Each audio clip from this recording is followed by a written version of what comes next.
허환구의 라디오 오늘. 여러분 안녕하십니까, 허환구입니다. 윤석열 대통령이 오늘 오전 의대 정원 확대와 관련해 대국민 담화를 발표했습니다.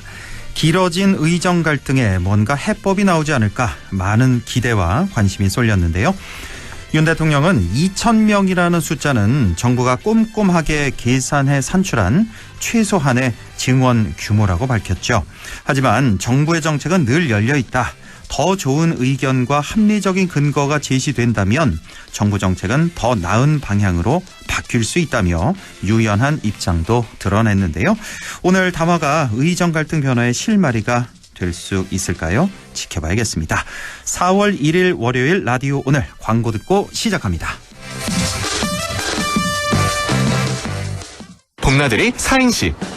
봄나들이 갈 때쯤 나도 차 바꿀까? 라는 생각. 들면 딱 KGM 토레스지. EVX까지 혜택이 팡팡. 4월 특별 혜택 토레스 24개월 무이자 할부 또는 최대 200만 원 추가 할인. EVX 전트림 200만 원 이하까지. KGM 전시장에서. 이희경입니다. 그거 아세요? 이사는 평수를 바꾸지만 연금 이자는 평생을 바꾼다는 말. 그래서 저는 하나 연금 닥터. 빈틈없는 밀착 관리에 찾아오는 연금 전문가 상담까지. 당신의 퇴직연금 하나은행 연금 닥터로 이전해야겠죠? 원금 손실에 유의하시고 자세한 내용은 하나은행 홈페이지 참조. 나에게 꼭 맞는 생유산균 락토핏. 아기에게 락토핏. 아이들도 락토핏. 우리 가족 락토핏. 맞춤형 생유산균. 내 몸에 fit 락토핏. 종근당 건강기능식품입니다. 당신은 아마 아직 모를 거야. 상기렌토 숨은 강자. 아마존 아마 믿지 못할 거야.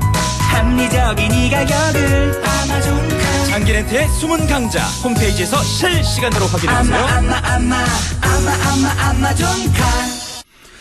네, 라디오 오늘 월요일 순서 시작합니다. 1부 양승진의 슬기로운 뉴스 생활 함께하겠고요.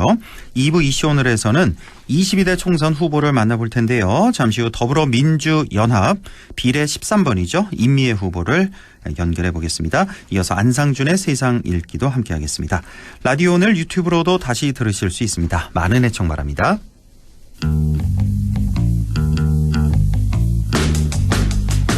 네, 슬기로운 뉴스 생활 시작합니다. 지역 일꾼을 뽑는 4.10 총선, 이제 9일 앞으로 다가왔는데요.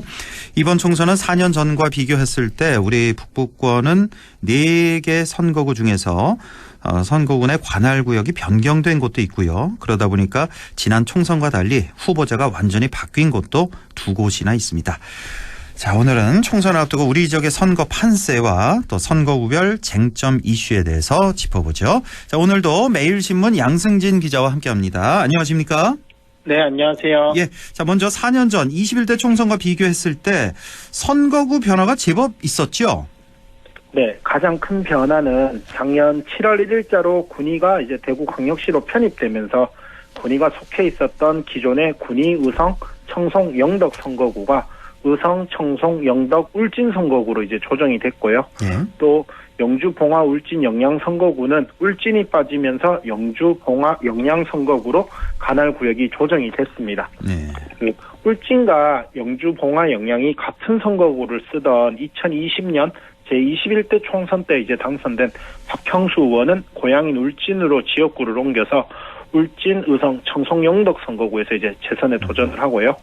대신에 영주, 봉화, 울진 선거구에는 대통령실 국가안보실 제2차장 출신인 임종득 후보가 국민의힘 공천을 받았습니다.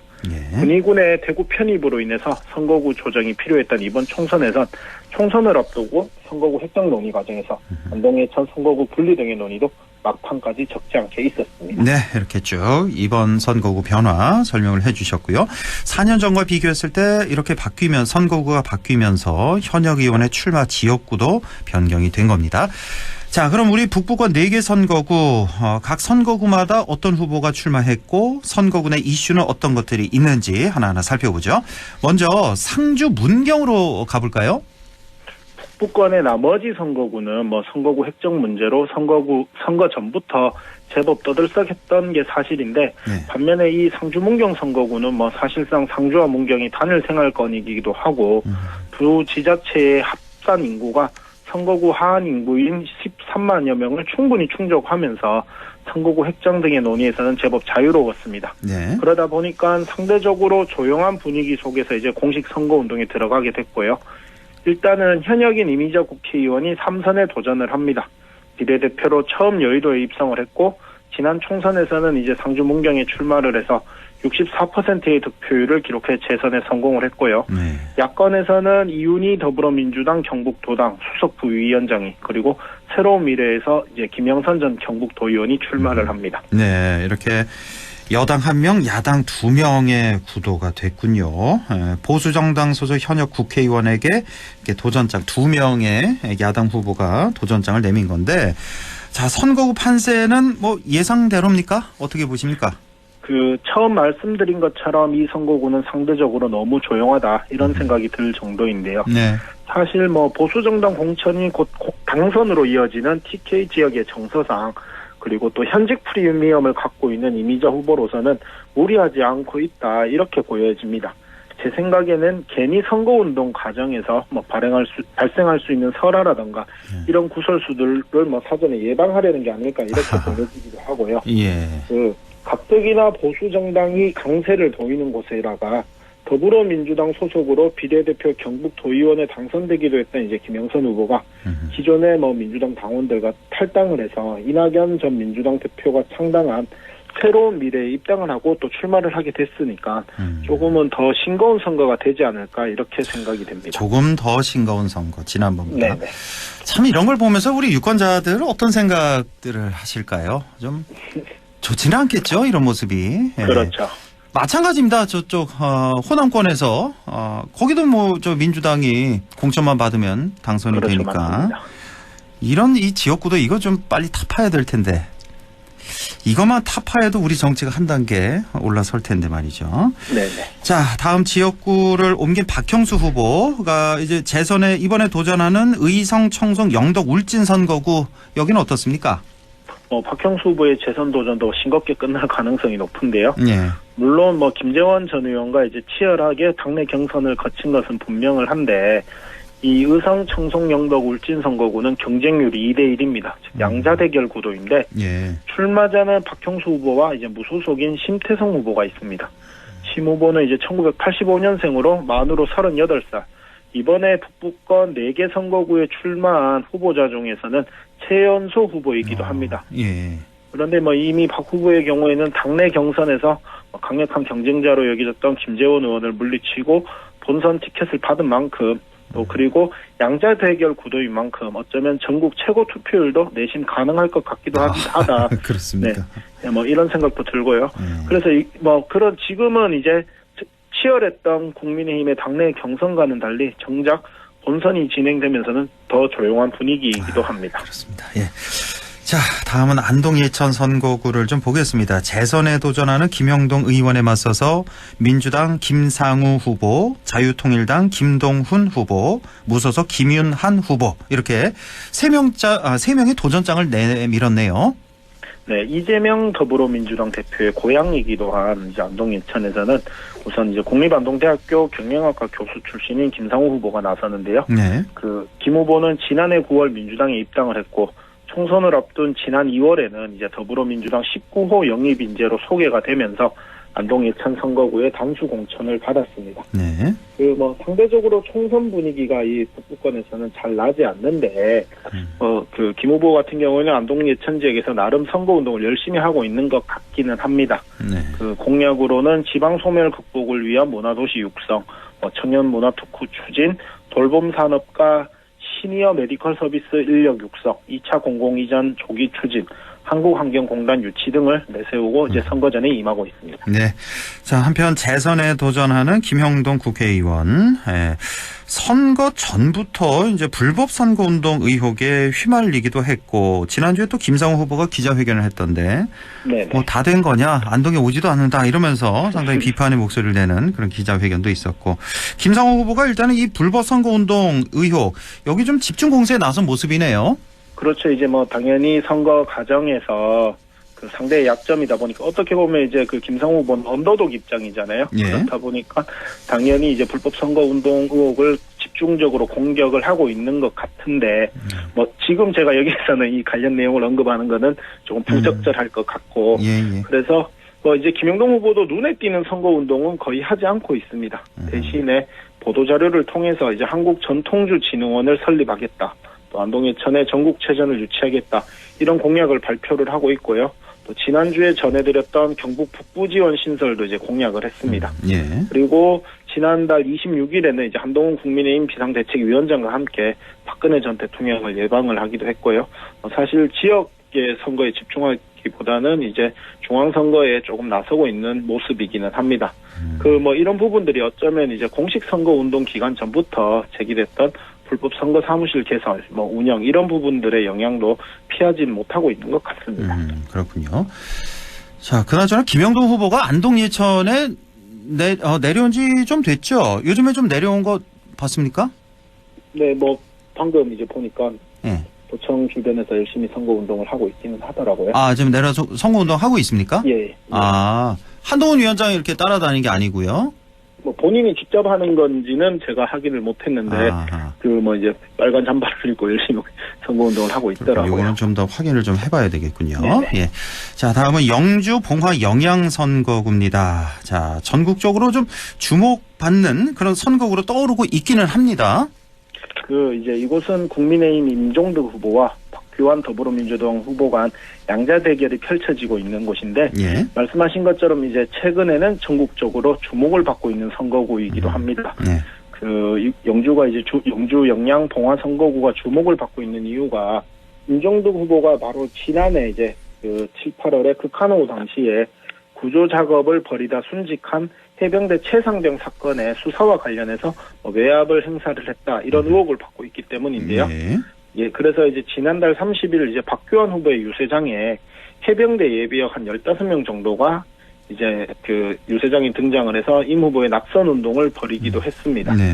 그리고 이제 영주시민연대, 영주안동 촛불행동과 같은 시민단체들이 임종득 후보를 지난달 26일에 공수처에 고발을 했습니다. 그 현재 임 후보는 공수처에 의해서 출국이 금지된 상태이기도 하고요.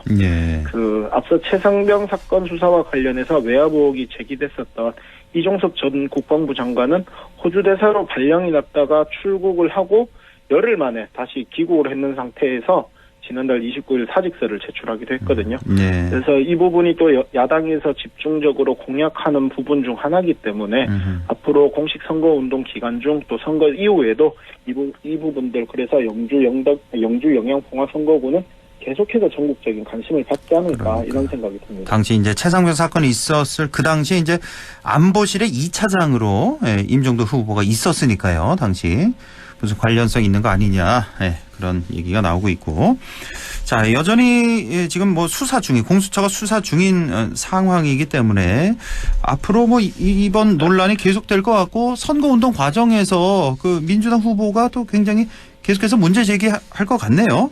네, 그 선거 과정에 당연히 영향을 줄 수밖에 없고요. 그 말씀드렸던 것처럼 당장은 선거 이후 그리고 뭐 또 앞으로는 최상병 사건 수사 외압 의혹에 대해서는 수사 진행 과정을 계속해서 이제 뭐 예의주시할 필요가 있을 것 같습니다.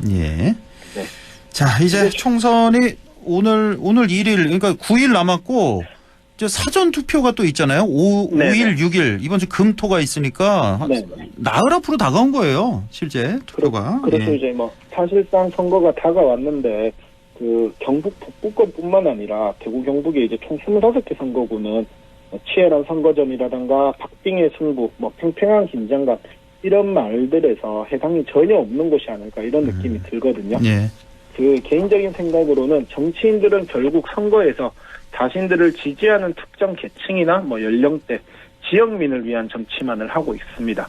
그러다 보니까 지금의 한국 정치가 계속해서 극단의 상황으로 치닫고 있는 건데 결국 자신의 지지자들만을 안고 가는 갈라치기를 계속하고 있거든요. 예. 그래서 선거에서는 흔히 말하는 줄 듯 말 듯하는 뭐 밀고 당기기가 이렇게 중요해 보입니다. 예. 맹목적인 지지라던가 선거 이후에 어떠한 만족감도 느끼지 못하게 하는 선택은 지양하는 게 옳고요. 그 어떤 후보가 옳은지 또 설령 지지하는 지역구 후보가 없더라도 비례대표 선거는 또 있잖아요. 그렇죠. 그러다 보니까 어느 정당이 그 제 선택에 어떤 정치적 효능감을 실현할 수 있을지, 우리 지역과 나라의 발전에 어떤 도움이 될지를 남은 기간 잘 고민을 하셔서 반드시 꼭 투표장을 찾아주셨으면 좋겠습니다. 그렇습니다. 예. 네. 예, 말씀하시죠. 정당별 투표의 유불리에 대한 해석은 엇갈리지만 꼭 투표장을 찾아서 소중한 한 표를 4월 10일 날 그리고 사전 투표일 날 이틀간 꼭 행사하시기를 바랍니다. 예, 매일신문 양승진 기자와 함께했습니다. 고맙습니다.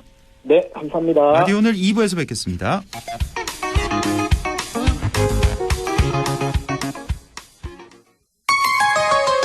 MBC 라디오 밤새우러 못 잤는데 방긋 웃는 얼굴에 힘이 나는 아이러니. 음정도 박자도 없지만 그 어떤 노래보다 감동적인 아이러니. 세상 힘들지만 세상 행복한 아, 이러니 아이를 키우나 봅니다. 공익광고 협의회. 예, 며느라. 밥 했어? 설거지 했어? 쓰레기 버렸어? 청소했어? 빨래했어? 개밥 줬어? 아들 낳았어? 딸 낳았어? 아무것도 안 하고 싶다. 이미 아무것도 안 하고 있지만 더 격렬하게 아무것도 안 하고 싶다. 지금은 그냥 라디오만 듣고 싶다. MBC 라디오. MBC 라디오. 라디오 청취자 10명 중 4명이 듣는 방송. 국가대표 라디오 MBC 라디오.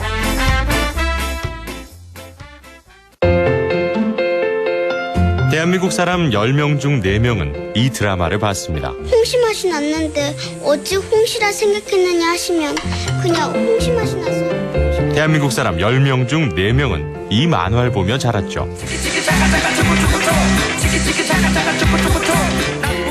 그리고 대한민국 청취자 10명 중 4명은 이 라디오를 선택했습니다. MBC 라디오. MBC 라디오. 26년간 청취 점유율 1위 국가대표 라디오 MBC 라디오.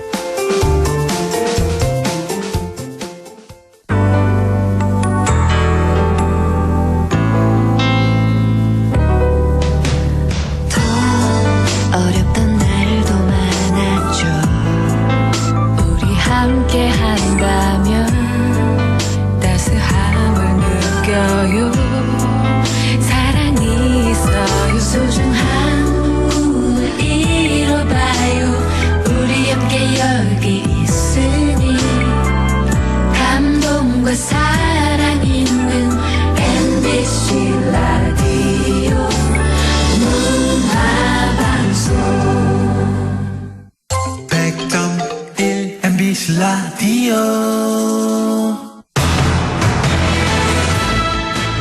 네, 6시 23분 20초 지나고 있네요. 이슈 오늘 시작합니다.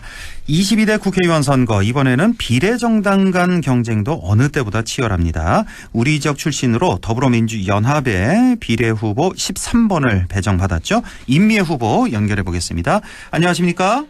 네, 안녕하세요. 임미애입니다. 네, 이제 정말 막판 스퍼트 하셔야겠네요. 며칠 남지 않았습니다. 예. 네, 그러네요. 지금 뭐 요즘 계속 선거운동 중이십니까? 예, 맞습니다.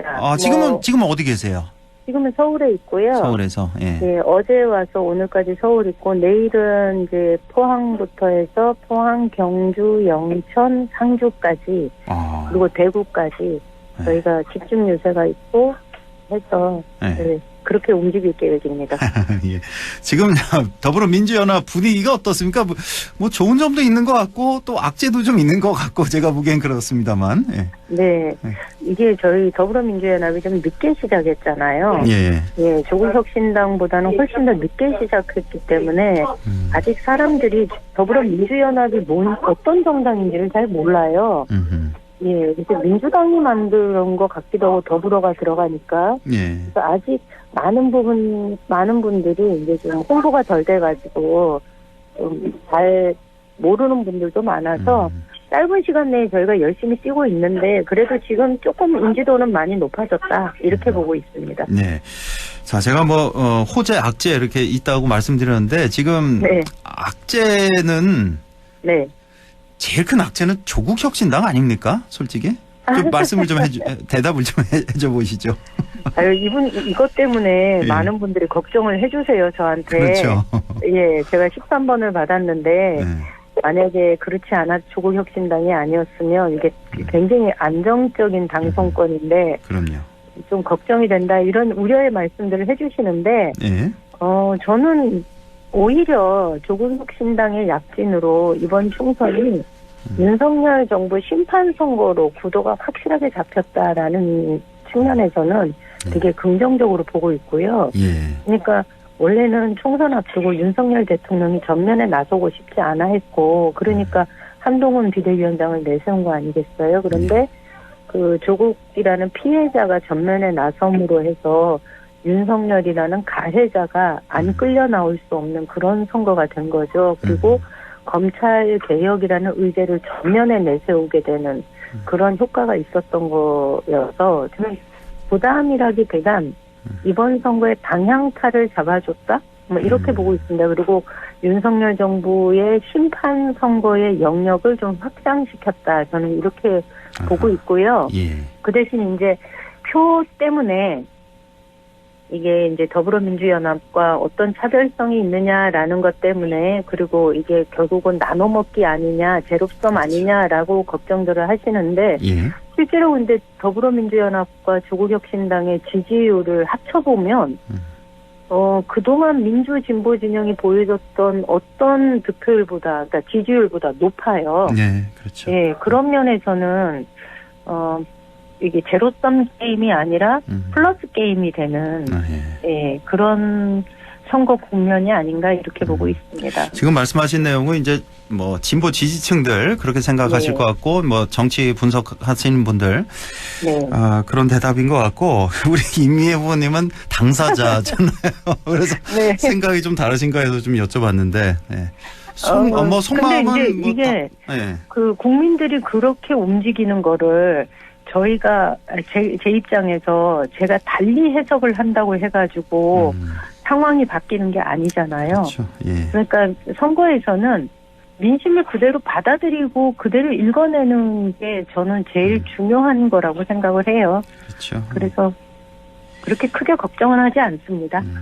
조금 전에도 우리 양승진 기자하고 이번 선거 관련해서 좀 얘기를 나눠봤는데 사실 우리 지역도 마찬가지 저쪽 호남도 마찬가지 너무 싱거운 선거잖아요. 남의 나라 얘기 같기도 하고 공천만 받으면 당선되는 그래서 다음 선거 때는요. 만약 우리 임미애 후보님이 당선이 되시면 적어도 영남 호남권만이라도 우리 현실이 이러니까 정말 이쪽만이라도 중대선거구제 하는 게 나라를 위해서 나을 것 같아요. 맞습니다. 제가 많은 분들이 너 국회 들어가면 뭐 하고 싶냐 이렇게 물어보는데 저는 제일 첫 번째 하고 싶은 게 선거제도 개혁이라는 얘기 지금도 합니다. 그러니까 특히 26년도에 치러지는 지방선거의 경우 광역의회 선거 있잖아요. 그 경북도의회와 전남도의회의 경우 전남도의회도 마찬가지고 경북도 마찬가지고 이 무투표 당선율이 상당히 높거든요. 그러니까 이게 실제로 지방자치라는데 말만 지방자치여서 저는 두 개 광역도의 경우는 요것에 특정지어서 정당 명부형 비례대표제를 도입해보면 어떻겠냐라는 것이 제 의견이고 그렇게 좀 의원들의 의견을 모아서 한번 두 곳만이라도 그렇게 제도를 시행해보자라는 생각을 갖고 있습니다. 먼저 두 곳만이라도 정말 그게 좀 현실화됐으면 좋겠고 왜냐하면 이게 결국은 우리 지역민들 손해거든요. 이렇게 되면 정치 발전이 없고. 네, 네. 이게 전체적으로 국가적으로도 굉장한 이게 손해입니다, 정말. 네. 네. 그러니까 소선거제가 마치 네. 지역을 대표하는 국회의원을 뽑는 것처럼 이건 생각을 하는데 이건 착각이거든요. 예. 이번에 의성, 청송, 영덕, 울진을 묶어서 하나의 선거구로 만들었잖아요. 예. 대표적인 예인데 이러면 그 뽑힌 사람이 누가 주민을 그쪽 지역 주민을 대표한다고 말할 수 있을지 저는 의문이 들거든요. 맞습니다. 예. 바뀌어야 된다고 봅니다. 예. 자, 우리 더불어민주당 임미애 후보 뭐 모르시는 분은 우리 지역에서는 아마 거의 안 계실 것 같은데. 자, 의성군 의원을 2번 하셨나요? 1번 하셨나요? 2번. 2번 하셨고 경북도 의원 1번 하셨고요. 네. 또 최근까지 더불어민주당 경북도당 위원장도 하셨고. 네. 또 하나 특이한 이력이라고 하면 이제 1987년 이화여대 또 총학생회장인가요? 네네. 예, 총학생회장으로 네. 소위 요즘 뭐 흔히 말하는 운동권 출신 뭐 이렇게 소개해드리면 되겠습니까? 본인 소개를 좀 더 해주신다면요? 아니 다 소개를 해주셨고 네. 운동권은 그 시절에 학생운동 안 한 사람이 별로 없으니까 지금 와갖고 운동권 얘기하면 좀 민망하긴 하고요. 내려와서 30년 넘게 된 농사를 짓고 있는 농민 후보다 이렇게 봐주시면 좋지요. 30년이나 농사 지으셨어요, 벌써? 32년 됐죠. 32년? 제가 92년도에 왔으니까. 그때 왜 내려오셨어요? 그 총학생회장 하시다가 뭐 특별한 이유가 있으셨을 것 같은데요.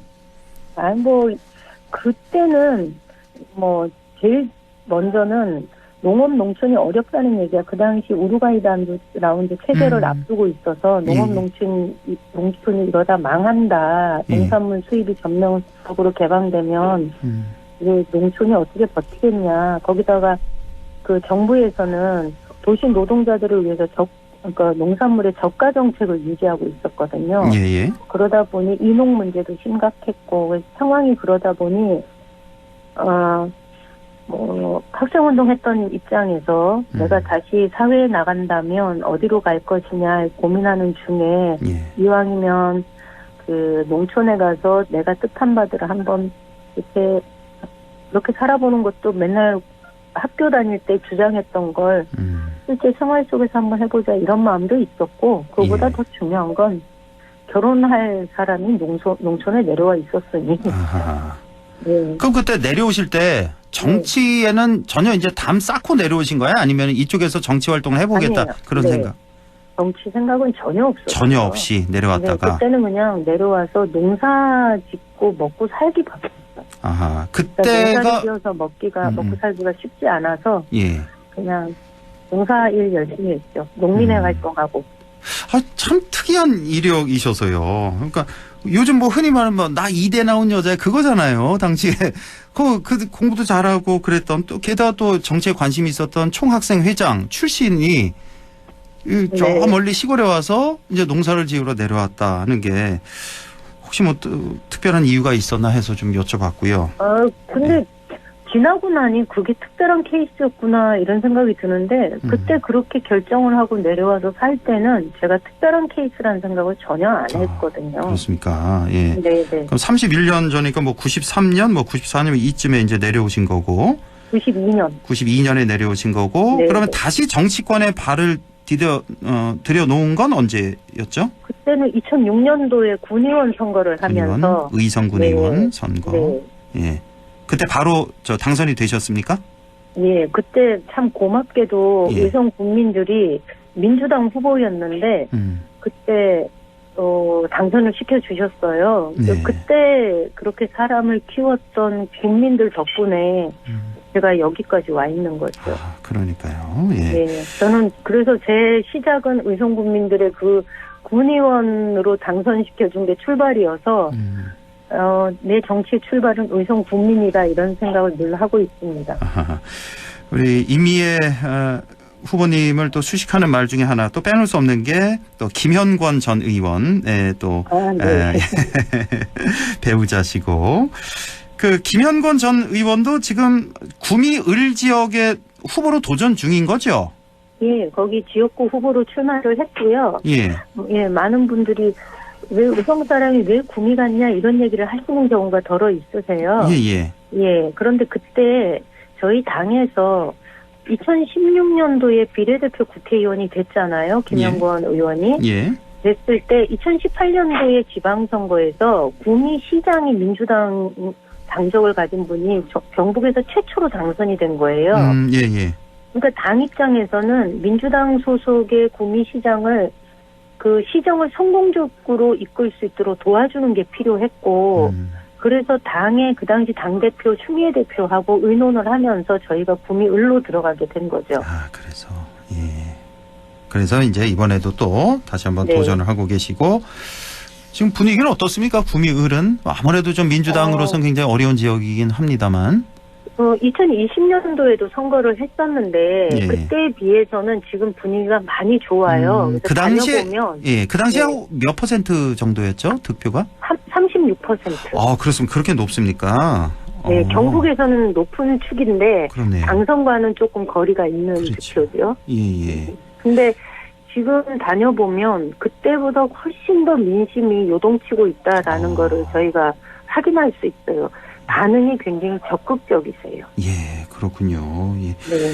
자, 여기도 좀 선전을 좀 기대하는 그런 민주당으로서 그런 지역구가 되겠고, 자, 지금 여권에서는 이제 거야 심판, 혹은 2조 심판 이런 걸 내세우고, 야권에서는 정권 심판 내세우고 있습니다. 네. 최근에 여당 쪽에서는 이종섭, 황상무, 게다가 대파 논란까지 이런 악재가 있었고, 민주당도 마찬가지입니다. 최근에 양문석, 공영훈 등등에서 편법 대출, 압박 찬스 등등 악재가 양당 모두 좀 있는데요. 어떻게 보십니까? 지금 민심 어떤 영향을 끼칠까요? 저희 당의 후보도 그렇고 이제 국민의힘 후보들도 그렇고 여러 가지 이런 악재들은 있으나 전체적인 이번 선거의 성격은 바뀌지 않는 것 같습니다. 그러니까 예를 들면 오늘 윤 대통령님 의료 문제와 의사 증원 문제와 관련해서 담화 발표했잖아요. 예. 예. 저희는 오늘 담화 내용을 저희가 좀 주의 깊게 봤어요. 국정 기조가 조금 바뀔 수 있으려나 이렇게 관심을 가지고 봤는데 여전히 변화의 의지는 보이지 않았고 여당을 둘러싸고 있는 다양한 논란들이 이번 총선에서 이렇게 좀 잦아들 수 있는 기회가 어쩌면 이번 담화를 통해서 조금 잦아들 수도 있었을 텐데 전혀 그런 기회를 살리지 못한 측면이 있다. 그래서 저는 야당의 논란을 떠나서 총선에서 현재 정부를 심판해야 되겠다라는 그 큰 틀은 변하지 않을 거다라는 생각이 좀 듭니다. 네. 자, 요즘에 선거운동 다니시느라고 뉴스 제대로 챙겨 보시는지 모르겠는데. 네. 어제는 조혜진 의원 있잖아요. 조혜진 의원도 대통령 대국민 사과에 무릎 꿇어야 된다.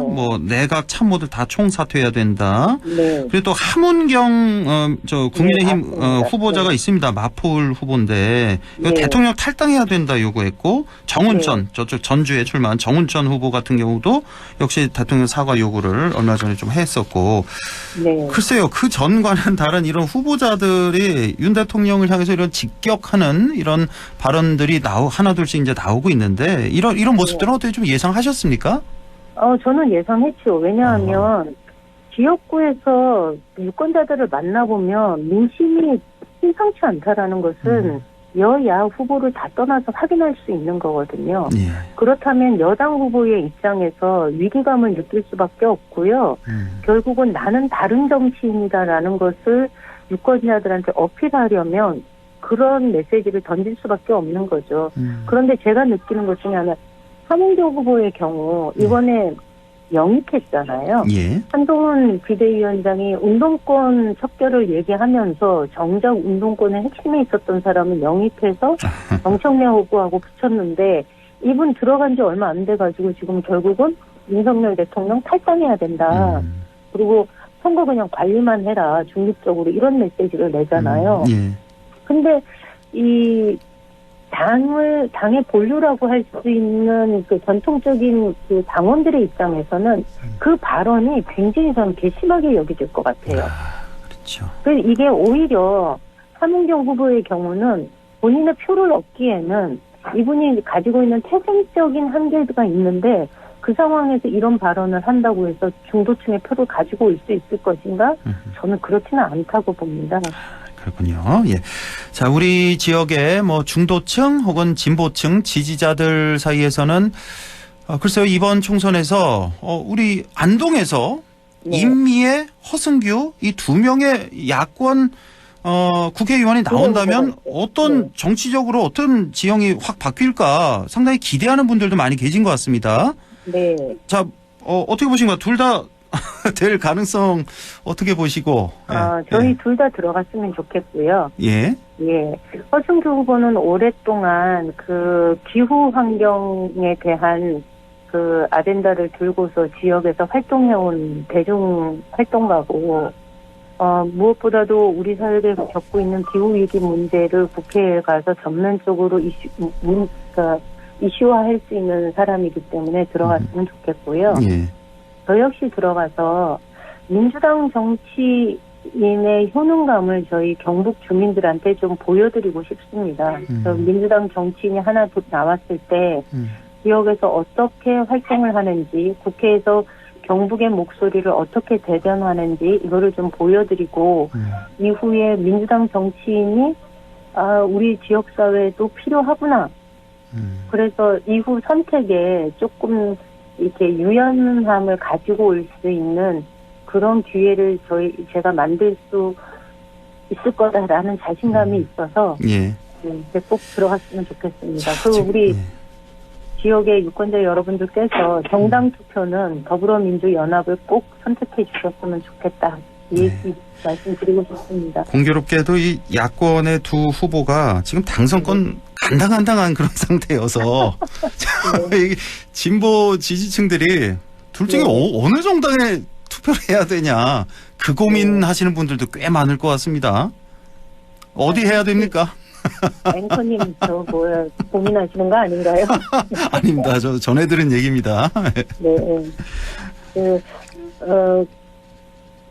저는 제 입장에서는 이번 선거를 통해서 이후에 저희가 그동안 국정 운영에 있어서 지금 정부가 지속적으로 거부권만을 행사해 왔잖아요. 네. 뭐 양국관리법도 거부하고 노란봉투법도 거부하고 간호사법도 거부하고, 그러니까 그동안 국회의 입법권을 무시하고 계속 거부권만 행사했는데, 그러면서 일방적으로 국정을 운영해 왔는데 일방적 국정 운영에 제동을 걸 수 있으려면 민주당과 더불어민주연합의 그 다수 의석이 필요하다. 이 얘기를 저는 유권자들께 드리고 싶습니다. 네, 알겠습니다. 시간이 많이 지나서 여기까지만. 혹시 못다 하신 말씀 다 하셨나요? 네. 예, 여기까지만 하고 총선 이후에 또 말씀 나눠보겠습니다. 지금까지 더불어민주연합 비례 13번 임미애 후보와 함께했습니다. 고맙습니다. 네, 고맙습니다. 네, 안상준의 세상 읽기 바로 이어가겠습니다. 국립안동대학교 사학과 안상준 교수와 함께합니다. 안녕하십니까? 네, 안녕하세요. 네, 오늘은 어떤 얘기 준비하셨어요?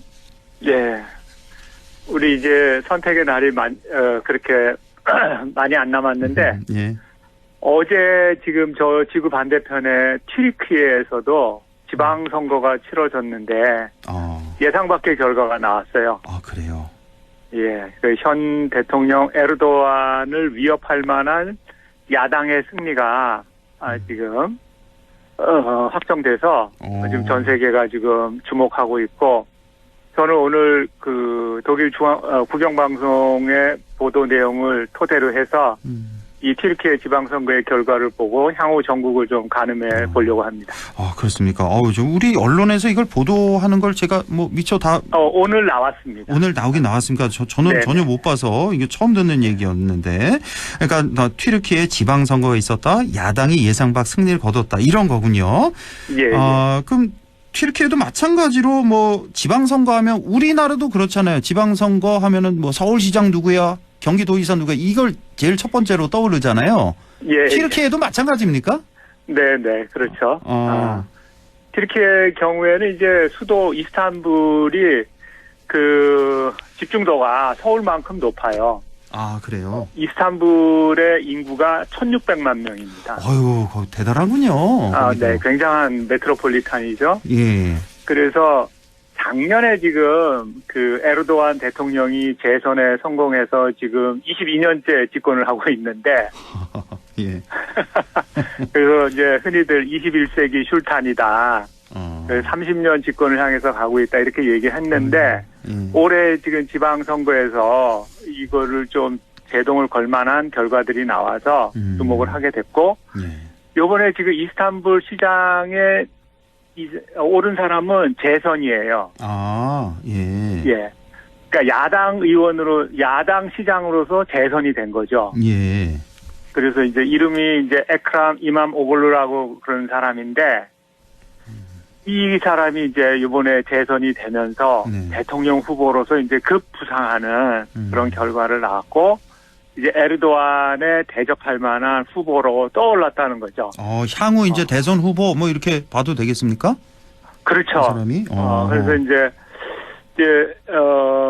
이번 선거는 이제 그 뭐 지방 선거이기 때문에 사실은 뭐 총선이나 대선보다는 조금 정치적인 의미에서 떨어진다 하지만 사실 이제 작년에 대선을 치르고 올해 지선에서 지방선거에서 이렇게 지금 야당이 그 이스탄불 시장을 비롯해서 주요한 곳에서 이제 승리를 거둠으로써 이제 에르도안의 이 정치적인 입지를 압박할 만한 그런 이제 소득을 걷어놨다는 거죠. 예. 그러면서 이번에 지금 야당 대표였던 위즈기르 웨젤이라는 사람의 이제 경고 내용을 보면은 이제 이렇게 지금 방송에서 전하고 있습니다. 이번 선거에서 우리 시민들은 시장을 뽑았을 뿐만 아니라 이 나라가 어떻게 통치돼야 되는가를 보여주었다. 지금까지 정부는 우리 국민의 그 소득을 갉아먹고 민주주의를 짓밟고 법치 국가를 파괴한 그런 정부이다. 라면서 이제 경고장을 내보내고 있습니다. 예, 이번 지방선거에서 튀르키예 국민들은 확실히 경고를 날렸다, 경고장을 날렸다, 심판을 했다는 이런 분석이시고 혹시 이 이스탄불만 그런지 다른 도시는 어떻습니까? 그래서 지금 이제 주목하는 게 이스탄불뿐만 아니라 튀르키예의 5대 도시라고 하는 큰 도시에서 지금 시장 선거에서 야당이 승리를 했다는 게 이게 굉장히 주목할 만한 거예요. 이스탄불뿐만 아니라 5대 도시에서 야당이 다 승리했다. 그러니까 예를 들면 행정 수도인 그 앙카라에서도 야당 후보가 이긴 거예요. 그리고 이제 여기서 이제 독일 방송에서 주목하는 것은 몇 년 전에 튀르키예에서 굉장히 큰 지진이 났었죠. 예, 그렇습니다. 예. 그 이제 아디야만이라는 도시였는데 그 중심 도시가 여기서도 지금 이제 야당 후보가 이겼다고 합니다. 아, 그래요. 그래서 이제 국민들이 그동안 몇 년 동안 에르도안한테 눌려 있었는데 그리고 이제 불만이 막 쌓여가고 있었는데 이번 지방선거를 통해서 굉장히 좀 극적으로 표출된 게 아니냐 이런 얘기들을 지금 하고 있는 겁니다. 예, 이스탄불 비롯한 5대 도시에서 다 야당이 석권했고 그럼 5대 도시 말고 전국적인 판세는 어땠습니까? 시골로 내려가면은 그래도 집권당의 우세가 보이는가 봐요. 우리랑 좀 그래서 비슷하군요. 이제 여기도. 그러니까 인구가 희박한 저 중앙 아나톨리아 고원지대라든지 저 수도에서 멀리 있는 이스탄불이나 수도에서 멀리 있는 저 흑해 지역으로 들어가면은 여전히 지금 현 집권당의 지지세가 높다고 그러는데 어쨌든 이 어제 그 선거가 끝난 다음에 에르도안 대통령은 이제 그 대국민 그런 그 야간 대담을 통해서 사실 졌다는 거를 패배를 인정을 했고 그래요. 이걸 통해서 이제 뭐 전체적으로는 뭐 50대 50이라고 이제 백중세라고 하지만은 그게 있잖아요. 선거의 흐름이라는 게. 예. 거기에서 이제 민심이 어디로 가고 있는지가 이제 분명히 나와서 본인은 졌다는 것을 이제 시인을 했고 앞으로 이제 이 결과를 면밀히 분석하고 자기 비판을 거쳐서 뭔가 좀 새로운 결과를 내놓겠다 이런 얘기를 했다고 합니다. 네, 그렇군요. 쿠르드 정당이 동부 지역에서 승리했다는 소식인데 이건 뭐 무슨 말입니까? 이제 터키 역사에서 네. 현재도 그렇고 터키 역사에서 매우 중요한 요소 중에 하나가 쿠르드족입니다. 쿠르드족. 예, 많이 들어는 봤어요. 쿠르드족. 근데 쿠르드족을 이제 이해하려면 이렇게 이해하시면 돼요. 지금 이스라엘에서 정식 국가를 건설하지 못한 팔레스타인인들이 예. 이스라엘로부터 억압을 받잖아요. 예. 탄압을 받고. 예. 똑같이 튀르키예에서 튀르키예 안에는 예. 거의 3천만 명에 가까운 쿠르드인들이 살고 있어요. 아, 그래요. 그러니까 그들이 국가를 건설하지 못하고 그들의 어떤 자치권을 지금 인정해 달라고 그러는데 이게 평화로울 때는 괜찮은데 이런 독재자라든지 아니면은 좀 위기 상황이 오면은 이 쿠르드족의 동향에 굉장히 튀르키예는 민감하게 반응을 합니다. 예. 그래서 가끔 가다가 지금 쿠르드 정벌이라는 그런 얘기들이 나오는데 이 동부 지역에 주로 이제 쿠르드들이 몰려 사는데 그러니까 지리적으로 보면은 튀르키예의 동부, 이라크의 북부, 그리고 이란의 서부 요 경계 지역에 이렇게 쿠르드족이 몰려 있어요. 근데 그 동부 지역의 주요 도시들에서 이제 이 쿠르드족 민주당, 특히 이제 DEM이라는 쿠르드 민주당과 PKK라는 쿠르드 노동당이 있는데 이번에 이제 주목할 만한 정당은 민주당이었다 그래요. 이 정당들이 이제 했는데 여기가 왜 이게 중요하냐면 과거에는 이 DEM 출신의 그 시장들이 나왔어도 중앙 정부가 이들을 막 쫓아내고 그리고 저 멋대로 이제 그 충성스러운 관리들로 대체하는 그런 일들이 비대했던 것 같아요. 그런 이제 관행들을 봤을 때 이번 선거의 승리는 꽤 주목할 만하다. 이렇게 보고 있는 거죠. 그렇군요. 이스라엘과 팔레스타인의 관계가 바로 튀르키예와 쿠르드족의 관계다. 뭐 이 정도 좀 기억해두면 좋을 것 같고요. 그렇죠. 자, 시간이 이제 한 2분 정도 남았는데요. 오늘의 결론 말씀 부탁드릴게요. 전체적으로 이제 선거관리위원장이 이제 보고한 거에 따르면 선거는 대체로 조용하게 치러졌고 전국적으로 투표율은 75%에 이르렀으니까 꽤 관심이 높았던 선거죠. 예. 지방선거에서 75%가 나오는 거는 굉장히 높은 거죠. 예. 근데 이제 동부 지역, 여기 좀 말씀드렸던 동부 지역에서는 약간의 이제 폭력 사태도 있고 그래서 2명이 죽기도 하고 40여 명이 부상을 입었다고 합니다. 그러니까 여전히 이제 문제가 되는 지역이죠. 그런데 말씀드린 것처럼 작년 5월에 대선에 성공한 튀르키예 에르도안 대통령이 이번 이 30년 종신 집권을 가는 길에 이제 지방선거에서 패배를 했다는 것은 이제 튀르키예 국민들의 마음속에 뭔가 불만이 가득 쌓였다. 그건 이제 두 가지로 볼 수 있는데 하나는 독재자 술탄의 길을 걸어가는 그의 정치 행태에 튀르키예 국민들은 이제 지쳐 있고 그걸 바꾸려고 하는 그런 마음이 있고 또 하나는 튀르키예가 지금 코로나19 이후에 굉장한 고물가에 시달리고 있어요. 아, 그래요? 네. 그래서 현재도 거의 연 70%에 이르는 인플레이션에 시달리고 있는데 이게 지금 튀르키예 국민들의 불만의 핵심인 것 같아요. 그래서 이번에 지금 우리의 삶을 돌보지 않는 술탄에 대한 경고라고 얘기할 수 있는데 우리 지금 현재 9일 남은 우리의 이 총선에서도 지금 물가에 대한 국민들의 반응이 예사롭지 않은데 그렇습니다. 예. 이러한 것들뿐만 아니라 현재도 지금 우리 대한민국 정부가 지금 국제 언론으로부터 독재화되는 국가로 평가받고 있는 이런 상황인데 앞으로 남은 9일 뒤에 총선이 그래서 현명한 국민들의 선택에 따라서 우리의 미래가 결정된다.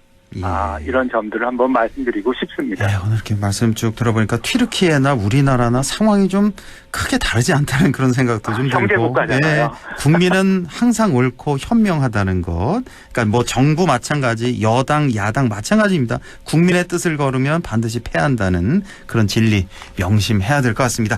자, 국립안동대학교 사학과 안상준 교수와 함께했습니다. 고맙습니다. 네.